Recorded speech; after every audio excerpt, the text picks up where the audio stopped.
मित्रांनो, नोकरी सोडून तुम्हाला उद्योग व्यवसाय करायचा असेल तर प्रत्येक रविवारी मनोरंजनासाठी न जाता तुम्ही मार्केटला जावा.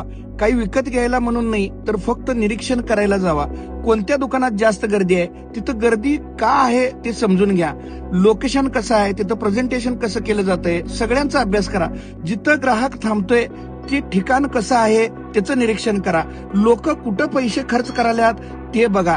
खरं तर लोक कुठं पैसे खर्च करतात हे बघणं आणि शिकणं ही MBA पेक्षा सुद्धा मोठा धडा आहे. ग्राहक कसा निर्णय घेतोय, पहिल्या 10 सेकंदात घेतोय का 10 मिनिटात घेतोय, दुकानदार बोलताना कुठला शब्द वापरतोय, त्याचा भाव बघतोय काय भावना बघतोय, दुकानातला माणूस विकतोय काय सेल करतोय, उत्पादन जरी साधं असलं तरी ते प्रेझेंट कसं केलं जातंय ते बघा.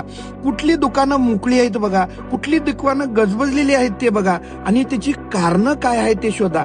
तिथल्या माणसांचा मूड बघा, ते आनंदात आहेत काय तणावात आहेत काय लईच घाई गडबडीत आहेत. गर्दी असलेलं दुकान म्हणजे सायकोलॉजीचा जिवंत क्लासरूम आहे बघा. लक्षात घ्या. महिला कसं बघतात, पुरुष कसं बघतात, कुठलं रंग, कुठला सुगंध, कुठलं लाइटिंग लोकांना खेचायला लागले, बिलिंग काउंटर कसं आहे, प्रोफेशनल आहे काय अस्ताव्यस्त आहे, तिथं फक्त सेल चाललाय काय कुठं लई महाग आहे म्हणून लोक परत चालल्यात. खरं तर सगळ्या गोष्टींचं बारकाईनं अभ्यास करणं ही MBA पेक्षा सुद्धा जास्त शिकणं आहे बघा. लक्षात घ्या. दुकानात सेल करणारी माणसं स्माइल देऊन बघतात काय, ते स्वागत कसं करतात, कुठलं बॅकग्राऊंड म्युझिक दुकानात वाजा लागलंय, कुठं लोकांना छान वाटायलंय, तिथं लोक आनंदात आहेत, फ्रस्ट्रेशन मध्ये आहेत काय टेन्शन मध्ये आहेत.